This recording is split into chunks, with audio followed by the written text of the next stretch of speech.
Mga idol, si Katribo ay palalambutin niya ang lupa at patatabain.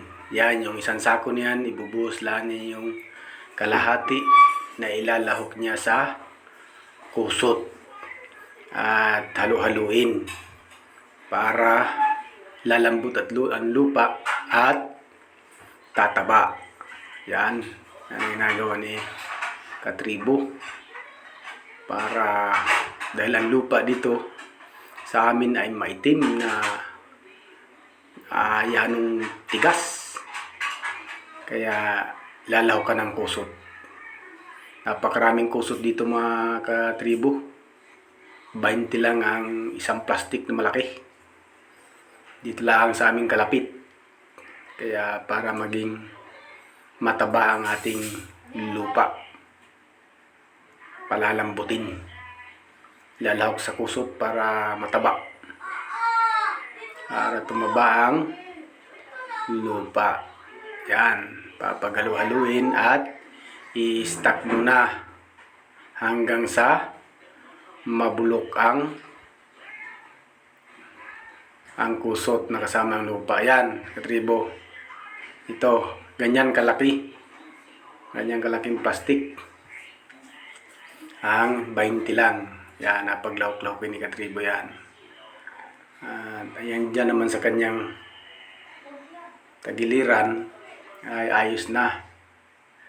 Ayos na yung lupa na yan dyan sa kanyang may tagiliran. Yan, o yan kanyang tinaas-taas. Yan o, ayos na yan. Talagang mataba na.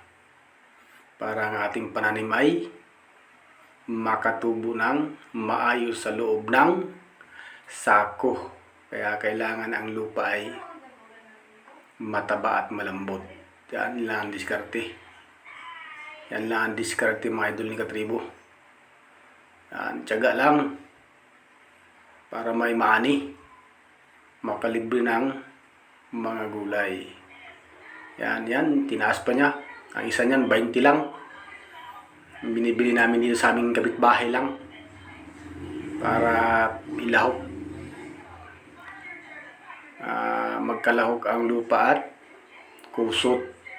Hati sila para napakalambot ng lupa. Kahit diligan mo ng diligan ay hindi basta-basta titigas ang lupa. Yan ang diskarte ngayon ni Katribo sa kanyang pagtatanim ng gulay. Yan ang bagong lahok, maputi-puti. Yan, Katribo, ito yung stock na yan ay tinambak ko dyan ang lupa at kusot. Ngayon ay inanak ko na, pinaglahok ko na. Medyo maitim-itim na siya. Medyo nabubulok na kasi dyan ang kusot. Kaya yan ang diskarte ni Katribo para tumaba ang kanyang mga gulay.